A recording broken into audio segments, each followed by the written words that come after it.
Sarvamangala Subramanian. I'm presenting you my analysis of methods to restore an image blurred by motion. This was done as a course project for the course Image Processing and Computer Vision in the University of Florida. So many instances we see that the camera picture taken from our camera is blurred. That's mainly due to the shake of the camera while the picture is taken. So a lot of research has gone into restoring the shaken image, but as such, the perfect image that should have been without the shake can never be recovered. But up to some extent, some details can be recovered from the image. So we'll go through the presentation now. Here's the outline of the presentation. First, we'll see the reasons for the blur, then the mathematical model of it, and the aim of the whole process of restoration in the mathematical model, and then the steps involved in it, and what are the steps done in this project as part of this project, then some example images, and then we'll draw the conclusions. So for the reason for shaky picture can be either the camera is shaken by hand, like the hand is unsteady while the picture is clicked, or the camera is on a moving vehicle, or the picture of which the image is taken, or the object is moving like a car or an aircraft. So any relative motion between the camera and the focal object will lead to a blurry image.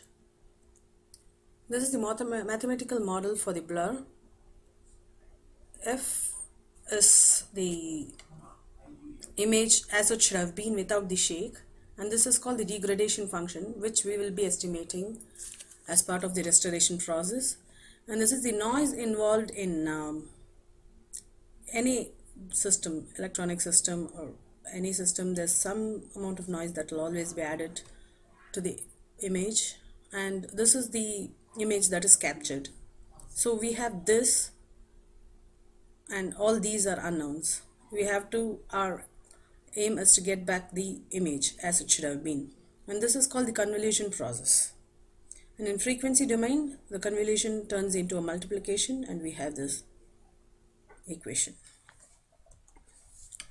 The aim of the restoration process is to minimize the mean square error, which is given by the pixel by pixel square of the difference between the original image and the restored image. This is the restored image.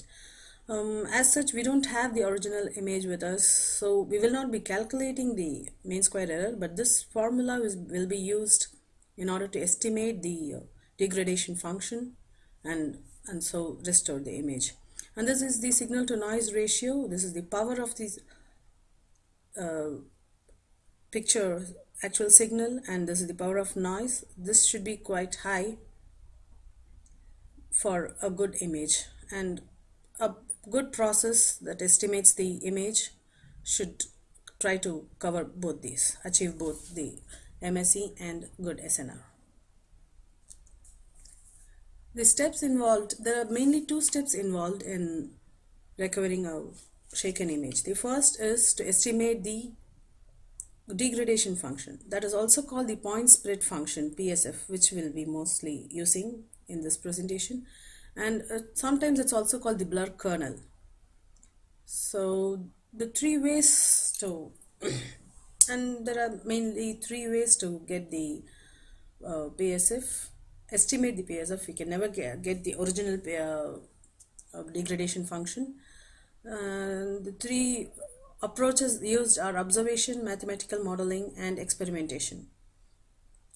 Experimentation is like you use the same camera, same position, same location, and use the camera to click a picture of a single source of light, and whatever is captured is the point spread function under the same circumstances, and that is used to recover the original image. This is a very rare case. We very rarely, unless it's like some astronomical telescope or something, we don't get the same position and environment of the original picture, so that's mostly not feasible.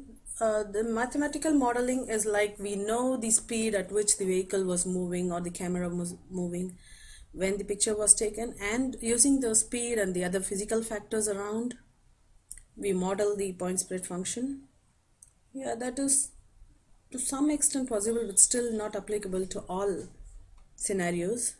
The other is observation. Observation from the image we have with us, the captured image, at either directly by observing the image or through some manipulations of it, we can estimate the blur kernel. So we'll be experimenting 3 ways to get the blur kernel by means of observing the blurred image. And then the second step involved in the restoration process is inverse filtering or blind deconvolution. The point spread function or the degradation function we get from the first step will be used to inverse filter the blurry image in order to get the original image. It is also called blind deconvolution, because originally we saw that the original image is convoluted with the degradation function to get our captured image. So in order to get back the original image, we have to deconvolve the blurry image with the degradation function, and that's why it's called deconvolution. And it's called blind deconvolution because we actually don't know the actual point spread function. We are just estimated it, and we don't have any knowledge about the conditions under which the photograph was taken or why the degradation happened. So that's why it's called blind deconvolution. We'll be trying 2 ways of blind deconvolution in this project. So first way is to estimate the motion. The main assumption here is that the motion between the camera and the object has been linear when the picture was taken. And in linear shake, there's a uniform blur all over the picture. Under this assumption, we can find the blur length and blur angle. That will give the direction of the blur and the extent of the blur to some extent. The blur length is in pixels. From the length and angle of the blur, since we assume it as linear, we can model the degradation function from the length and angle. For example, you can see in this picture that the blur length can be given by this horizontal edge and vertical edges somewhere, and the angle can be calculated from that, but the straightforward method does not lead to accurate results always. So we'll use another way to estimate the blur parameters. The linear motion in the image leads to parallel stripes in the Fourier transform of the image. We make use of this property to find the length and angle of the blur.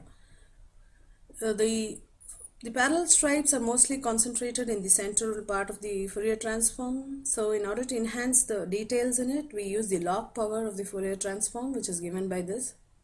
And from that, we can calculate the blur length using this formula and theta.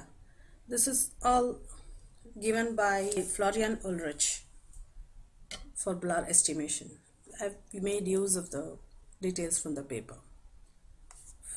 For example, here is an image that's blurred, and we take a section of the image and get the log power spectrum of it, and you can see the parallel stripes, and that's almost perpendicular to the direction of blur. So here is the demo of it.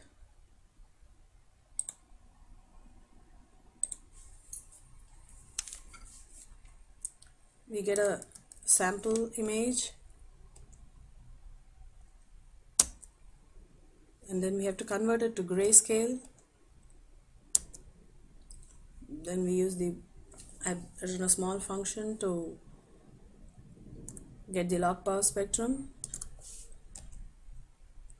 That will do the job, and then we can Now if you see the image,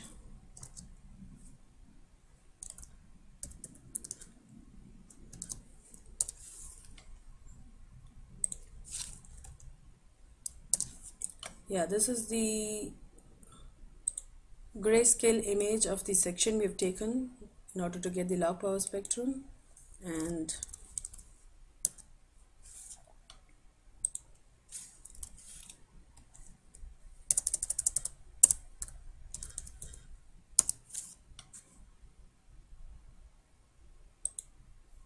yeah, we have to change the color mapping of it again, and here you can see that this is the log power spectrum of this section of the image. And from this we use a measuring tool that's available with MATLAB.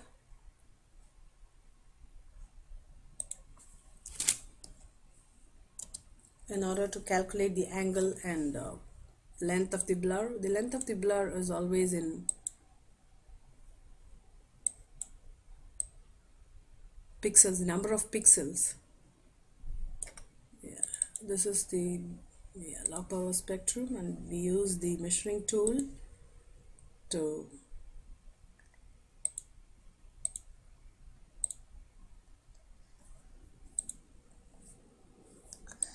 measure it.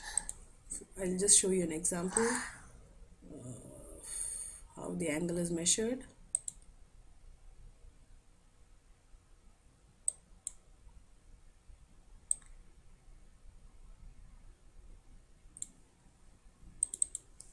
Yeah, and that gives the approximate angle. Of course, there are better ways to estimate. The paper details a mathematical model to estimate the angle and blur length accurately.